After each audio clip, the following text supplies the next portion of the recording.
문재인 대통령은 오늘 김상조 공정거래위원장의 임명을 강행했습니다. 문재인 정부에서 대통령 직권으로 처음 이루어진 인사 강행인데요. 야당의 거센 반발과 함께 향후 정국이 경색 국면으로 접어들 것으로 보입니다. 전문가들과 함께 정치권 상황 짚어보도록 하겠습니다. 네, 최진봉 성공회대 교수, 김우석 미래전략개발연구소 부소장 나와 계십니다. 어서 오십시오. 안녕하세요. 예, 안녕하십니까. 보신 대로 김상조 공정거래위원장 임명을 문 대통령이 강행했는데요. 일단 배경을 어떻게 보시는지 궁금하네요. 어떻게 보세요? 오늘 그 홍보석의 발표 내용을 보면 두 가지 우리가 눈에 띄는 부분이 있는데 여론, 예. 국민의 판단 이 두 가지 요소가 저는 중요한 요인으로 작용했을 가능성이 있다고 봅니다.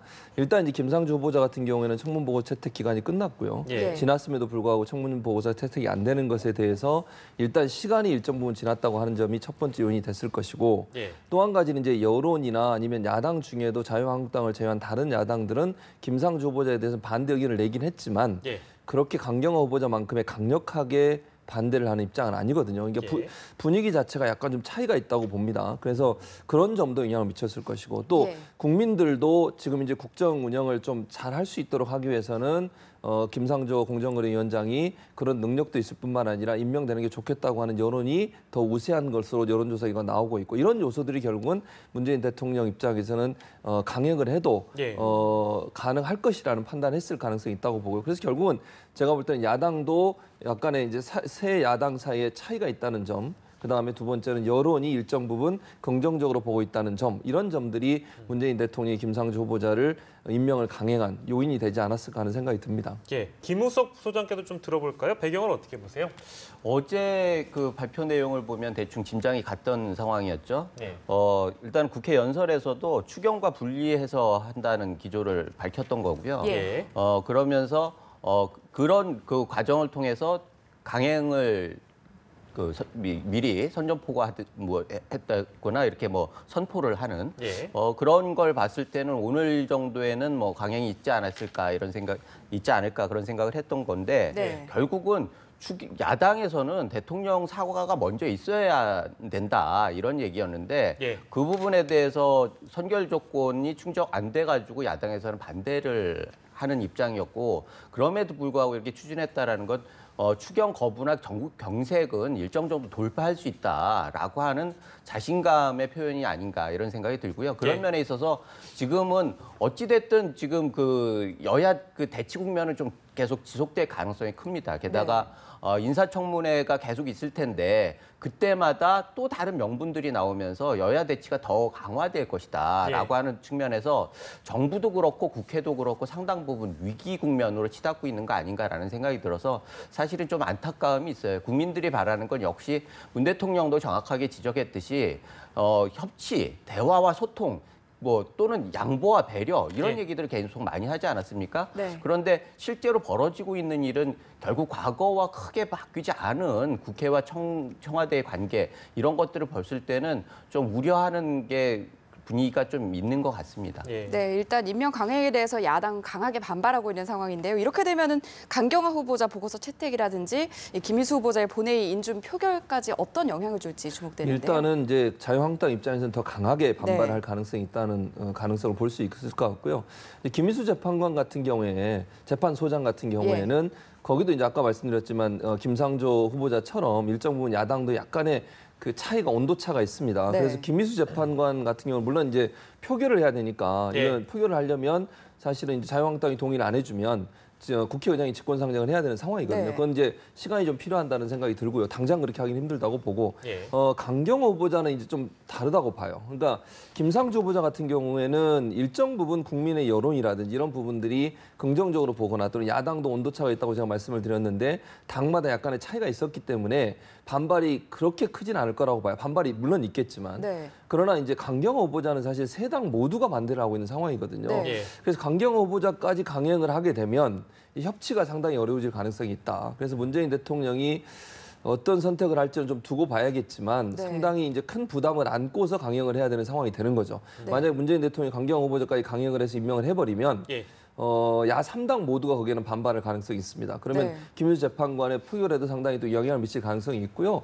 또 이제 추경안도 사실은 영향을 받을 가능성이 있어서 문재인 대통령이 어떤 묘수를 낼지는 좀 두고 봐야 되겠는데 네. 뭐 주류는 이게 그 주류라 그래야 되나요? 아니면 분위기 자체는 청와대에서는 임명하는 쪽으로 가는 것 같아요. 그런데 예. 그렇다 하더라도 끝까지 기다려봐야 된다고 생각을 하고요. 또 문재인 대통령이 어떤 형태로 한 번 더 야당을 설득하는 어떤 제스처를 취할 가능성도 있으니까 그 부분도 좀 두고 봐야 될 상황이라고 봅니다. 네, 앞서 얘기해 주신 것처럼 야3당이 강하게 반발하고 있는 상황이지만 외교적 현안이 지금 산적해 있는 상황이거든요. 이런 상황을 고려해서 청와대가 임명을 강행할 가능성, 강경화 후보자에 대해서 어떻게 보십니까? 가능성이 꽤 크죠. 예. 사실 야당 입장에서는 사실 도덕성에 대한 문제가 계속 많이 문제 제기가 됐는데 결정적으로 야3당이 다 거부를 하겠다라고 하는 건 도덕성뿐만 아니라 외교 현안에 대해서 숙지가 잘 안 됐다. 능력 면에서 좀 문제가 있는 거 아니냐라고 하는 공감대가 있었기 때문 예. 아니겠습니까? 그런 면에서 사실 뭐 한미 그 정상회담 문제 이런 부분들, 그 한일 위안부 문제 이런 부분들에 대해서 뭐 명분을 많이 얘기를 하고 전직 외교부 장관들이 뭐 지지 예. 표하고 이런 부분들로 여론을 좀 등에 업고 이렇게 좀 강행할 가능성도 꽤 있는데 야당 예. 입장에서는 확실하게 좀 명분이 있는 거부라는 거죠, 지금 이 상황은. 그래서 이 부분에 대해서 양보할 것 같지는 않습니다. 그래서 결국은 강경화 후보자에 대한 대치 국면이 현 정국에서는 굉장히 중요한 포인트가 될 수 있을 거라고 생각하고 아까 말씀하셨듯이 그 강경화 장관 같은 경우에는 강행을 할 수가 있어요. 법적으로도 큰 문제는 네. 없는데 결국 김미수 그 위원장 같은 그 소장 같은 경우에는 어찌됐든 표결을 해야 한단 말이죠. 네. 그래서 김미수 그 소장 후보자 같은 경우에도 굉장히 대치 국면들이 지속될 수 있다. 그리고 이후에 있는 인사청문회 파행이나 이런 부분들 또 아까 말씀하셨듯이 추경 문제에 대해서 예. 굉장히 발목이 잡힐 수 있다. 이런 걸 모두 감수하겠다라고 하는 의지라고 하면은 강경화 후보자에 대한 뭐 임명장 수여나 이런 것들은 강행될 수 있는데 그것이 지금 상황에서 여야 관계에 그렇게 크게 도움이 될 것 같지는 않습니다. 네. 오늘 이제 있었던 김상조 공정거래위원장 임명에 대한 이제 청와대 쪽 변을 들어봤을 때는 아까 말씀하신 국민들의 판단, 여론조사 이런 것들인데 여론조사들을 보면 강경화 후보자 역시도 임명을 해야 된다라는 쪽이 지금 현재 우세하고 있는 걸로 알고 있고요. 예. 이렇게 되면 청와대 입장에서도 이미 그 어떤 판단 근거라고 해야 될까요? 여론을 들었기 때문에 임명을 철회할 가능성은 반대로 적어 보이기도 합니다. 그건 어떻게 보세요? 그러니까 처리할 가능성은 낮다고 봐요, 저는. 그러니까 본인이 자진 사퇴하지 않는 이상 예.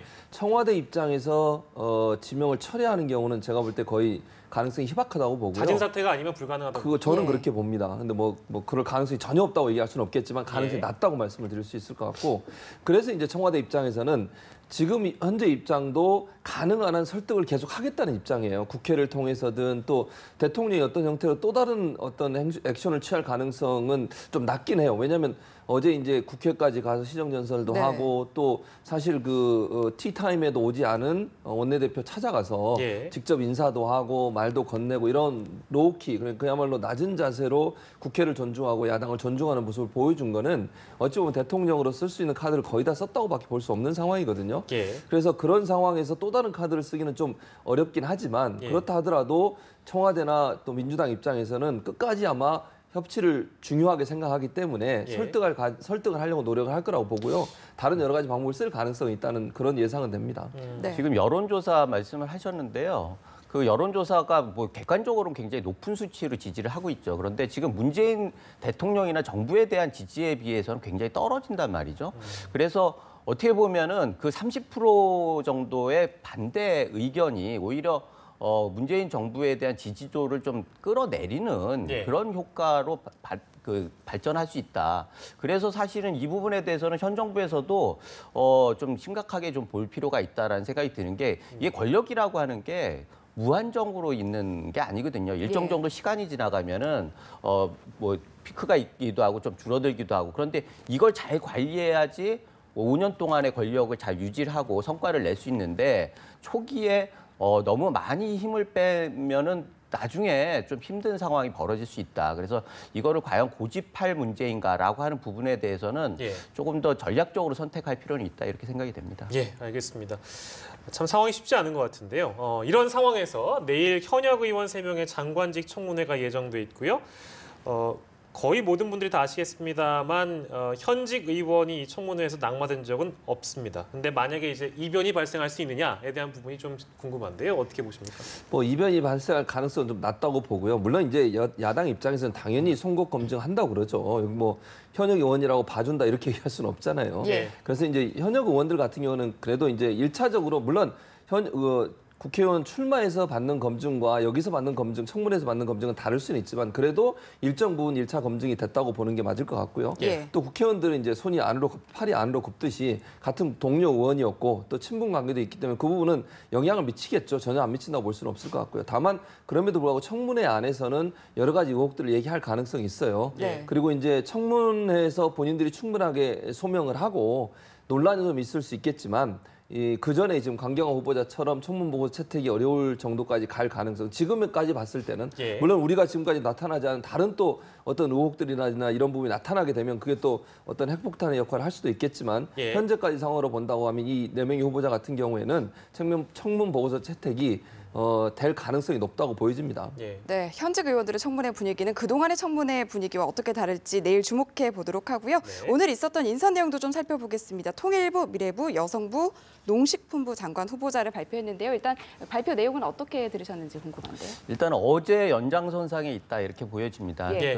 어제 5분은 전형적으로 캠프 인사들 중심으로 이루어졌고 네. 오늘도 그것이 기조가 이어졌어요. 그래서 초기에 있는 뭐 김동연 후보자와 강경화 후보자는 좀 독특했죠. 그래서 한 분은 그 정통 관료, 그리고 전 정권에서 굉장히 요직을 했던 분, 또 한 분은 전혀 다른 컬러의 그 외무부라고 하는 폐쇄적인 조직과 전혀 다른 컬러의 이 두 분에 네. 대해서는 어찌됐든 뭐 일정 정도 성과가 있었다 이렇게 보여집니다. 그런데 예. 그 다음 인선 같은 경우에는 지금 국회의원 4분 같은 경우에도 뭐 어떻게 보면 캠프 인사라고 해도 과언이 아닌 것 같고 그 다음에도 굉장히 선명한 색깔을 가지고 있는 분들을 했어요. 그러면 이런 것들이 얘기하는 의미가 뭐냐? 결국은 확실하게 색깔을 내고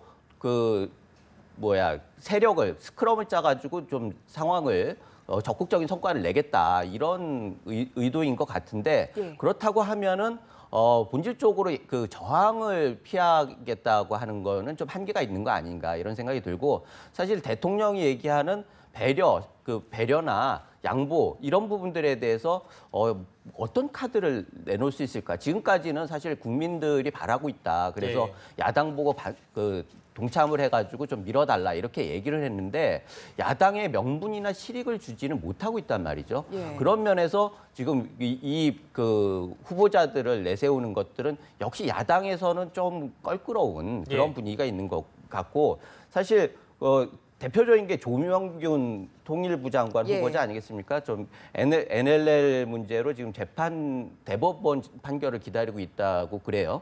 그런 게 야당과의 관계에 있어서 과연 어떤 정도의 영향을 미칠 것인가. 야당에서는 굉장히 벼르고 있지 않겠습니까? 예. 그래서 이런 것들을 다 감내할 생각을 가지고 성과를 내겠다. 그런 부분들에 대해서는 뭐 국민들이 일단 판단을 할 테고 예. 일단 선택을 하는 거예요. 통합으로 갈 거냐 아니면 선명한 개혁으로 갈 거냐. 그런데 지금 같은 경우에는 대통령이 계속 통합을 강조하지만 내용적으로는 선명한 개혁성을 무게를 두는 것 같은데 일단 그렇게 하면은 갈등 국면을 피할 수는 없다. 예. 그래서 그런 상황에서 얼마나 성과를 내느냐가 결국은 내년 지방선거와 그 다음의 권력을 어떻게 유지할 것인가에 굉장히 중요한 모멘텀이 될 것이다. 이렇게 생각이 됩니다. 예, 초반 인선 때보다 야당 쪽이 반발할 가능성이 적지 않은 인물들을 이제 계속해서 내놓고 있는 모습이다. 이렇게 정리할 수 있겠는데요. 아까 언급하신 그 조명균 통일부 장관 후보자에 대해서는 얘기가 많이 나오고 있어가지고 저희가 기자의 리포트를 준비해봤는데 뭐 개략적으로는 이렇습니다. 그러니까 그 남북 정상회담 회의록 관련 자료를 폐기했다는 의혹을 받아오고 있기 때문에 만약에 장관에 임명되면 이제 9년 만에 금이 환영하는 셈인데 그렇게 되면 윤석열 서울지검장 그리고 노태강 문체부 2차관과 성격이 비슷하다. 이렇게 볼 수도 있는 건가요? 어떻게 보십니까? 그렇게 볼 가능성이 있죠. 지금 말씀하신 그 세 분은 예. 대체적으로 전 정권의 억압에 일정 부분 피해를 당한 분들이잖아요. 그런 예. 분들을 다시 복귀시켜서 공직을 맡도록 하는 모습인 건데 그 자체가 상징성이 있다고 봐요. 예를 들면 이런 거잖아요. 정치 권력의 어쨌든 본인의 의지와 본인의 생각 때문에 정치 권력의 압력이라든지 외압을 막았고 또는 본인이 그걸 다 피해를 봤더라도 거기에 대해서 거부했고 이런 부분이거든요. 그러니까 노태영 국장 같은 경우에는 박근혜 전 대통령의 부당한 지시에 대해서 본인이 그걸 수행하지 않았다는 이유로 잘려서 예. 결국 옷을 벗게 되는 상황이 됐었고 네. 그런 여러 가지 상황을 윤석열 지검장 같은 경우도 사실은 대선 개입 사건 조사하다가 결국 좌천돼서 결국 한직으로 돌았었고 지금 이 조명균 후보자 같은 경우도 결국 NLL 사건 때문에 옷을 벗게 되는 상황까지 됐고 NLL 사건 전에 옷을 벗었군요. 예, 예. 그리고 NLL 사건이 터졌죠. 그래서 이런 여러 가지 정황으로 본다고 하면 문재인 대통령 입장에서는 전 정권에서 어쨌든 본인의 어떤 그 공직자로서의 양심을 지키기 위해서 예. 본인의 피해를 당하는 것도 불구하고 양심을 지켰던 사람들을 다시 복식시키는 것은 상징적인 의미가 있다고 봐요. 네. 공직을 그렇게 수행해 달라고 하는 의미가 있다고 저는 보고요. 예. 이런 사람들이 결국은 공직에 가면 본인의 정말 위로 문재인 대통령이라 하더라도 예. 어떤 지시라도 본인의 공직에 맞지 않거나 아니면 타당하지 않다고 하는 지시는 분명히 거절할 수 있을 것이라는 그런 네. 상징성이 있어서 이런 분들을 중용한 게 아닌가 하는 생각이 듭니다. 네, 오늘 있었던 인선 내용을 짚어봤고요. 추경안 처리 내용 앞서서 간단히 짚어봤는데 좀 자세히 어떤 내용들이 추가됐는지 짚어보도록 하겠습니다. 어제 문재인 대통령이 시정 연설을 하고 하루 만에 야3당이 반대 의사를 지금 뭐 공식적으로 밝힌 그런 상태인데요. 6월 임시국회안은 이게 처리가 가능할지 어떻게 보십니까? 분위기상. 야당에서는 사실 굉장히 곤혹스러운 상황이에요. 첫 추경인데다가 대통령께서 직접 나와가지고 그 연설도 하고 네. 대중적 지지도도 굉장히 대통령에 대한 지지도도 높고 이런 상황에서 야당에서 참 버티기가 힘든 상황이죠. 그럼에도 불구하고 명분이 없다라고 하면 버티기는 힘들었을 겁니다. 그런데 이게 법적 요건이라고 하는 예전에 보이지 않았던 추경의 그 근본적인 문제가 있는 거예요. 야당 입장에서는. 네. 그래서 요건에 대해서 얘기를 하면서 이거는 대상이 아니다, 논의의 대상이 아니다라고 얘기를 했는데 그럼에도 불구하고 여러 가지 외부적인 압박이나 이런 것들 때문에 논의는 하는데 이런 분위기로 좀 바뀐 거예요. 그리고 이게 본질적인 문제는 이게 경직성 예산이라는 거예요. 인사의 문제라고 하는 것들은 뭐 4대강 예산 같은 경우에는 몇 년 만에 끝나는 예산이잖아요. 그 총액이야 많았지만 그런데 이번에는 총액도 많을 뿐만 아니라 이거의 몇십 년 또는 그 이상으로 갈 수가 있단 말이죠. 그래서 과연 야당이 이런 것들을 그냥 쉽게 넘어가 주는 게 국회의 권한이라고 하는 부분들에서 맞느냐라고 하는 본질적인 문제가 있는 것 같고 예. 결국 나중에 문제가 생겼을 때는 그 부분에 대해서 공동 책임을 져야 한단 말이죠. 예. 그런 부분들에 대해서 야당에서도 쉽게 물러날 수 있는 부분은 아니다 이렇게 생각이 되고 예. 이런 면에 있어서는 정부 여당에서도 계속 밀어붙이는 것보다는 네. 본질적으로 일자리는 민간에서 많이 만들어야 총량이 있기 때문에 지금 청년 실업 문제도 사실 정년이 연장이 되면서 그게 법적으로 정년을 연장시키면서 사실 한정된 그 일자리가 있었는데 그게 정년이 연장되니까 신규 채용이 안 되는 그런 구조적인 문제가 있단 말이죠. 네. 예. 그렇다고 하면 결국은 산업을 활성화시켜야 하는데 산업을 활성화시키기 위한 규제 개혁 부분에 대해서는 해법을 못 찾고 그걸 계속 막고 있고 그럼에도 불구하고 정부의 예산을 통해서 일자리를 늘리겠다 이런 것들에 대해서 과연 국민들이 얼마나 설득력을 가질 것이냐라고 하는 부분들 그런 우려가 있는 게 사실이니까 예. 지금 정부 여당에서도 이 부분에 대해서는 확실하게 대안을 좀 제시하면서 예산을 좀 합리적으로 배분하는 그런 노력들이 좀 필요한 것 같습니다. 네, 일자리 추경과 관련해서는 뭐 세부적으로 야당마다 입장이 또 다른 것 같아서 좀 복잡해 보이기도 하고 뭐 추경안 처리에 앞서서 인사 문제도 걸려 있기 때문에 인사 문제가 해결 안 되면 당연히 자연스럽게 또 추경안 처리도 안 될 것 같고요. 이러다 보면 임시국회 이거 완전히 빈손되는 거 아니냐 이런 우려가 벌써 나오고 있습니다. 어떻게 그렇죠. 전망하세요? 그런 이제 우려가 있죠. 사실은 이게 정치적으로 이제 충돌하게 되면 아무것도 해결 못하고 또 싸우다가 끝나는 그런 모습을 보여주는 거니까 그건 사실 국회의원 입장에서 야당이나 여당이나 둘 다 예. 피하고 싶은 상황일 거예요. 또 국민의 비난이 거세질 거 아니겠습니까? 예. 그렇다고 하면 어떤 정도로 해법을 찾을 텐데 그래서 저는 이제 추경 예산안에 대한 심사를 시작한다는 데 의미가 있다고 봐요. 예. 그걸 심사를 시작하면서 거기서부터 논의를 하면 되는 거 아니겠습니까? 심사하면서 이건 문제가 있는 거 아닙니까? 이 부분에 대해서 명확하게 미래를 제시해 주세요. 예. 라고 야당이 요구하고 여당은 거기서 답변하고 또 만약에 필요하다고 하면 수정도 하고 이러는 과정을 거칠 수 있는 거니까 일단 심사를 하지 않는 거는 예. 사실은 국민들 입장에서 상당히 이제 정치권의 싸움으로만 비춰지니 예. 여든 야든 일단 심사를 시작하면서 그 과정에서 고칠 부분이 있으면 고치고 또 야당 입장은 적극적으로 문제가 있다고 하는 부분을 지적해서 예. 추경 예산안이 그대로 통과된다는 보장은 없는 거 아니겠습니까? 그렇습니다. 그런 차원에서 본다면 정치권이 조금 더 적극적으로 나서서 추경 예산에 대한 심사 그리고 논의 그리고 비판이 있으면 비판 이런 것들이 좀 이루어졌으면 좋겠습니다. 자유한국당도 심사에도 분명히 참여해야 된다 이런 입장이시죠? 그렇죠. 예. 예, 알겠습니다. 이렇게 정리하죠. 오늘 두 분 모시고 얘기 들어봤습니다. 최진봉 성공회대 교수, 김우석 미래전략개발연구소 부소장과 함께했습니다. 두 분 감사합니다. 고맙습니다. 고맙습니다.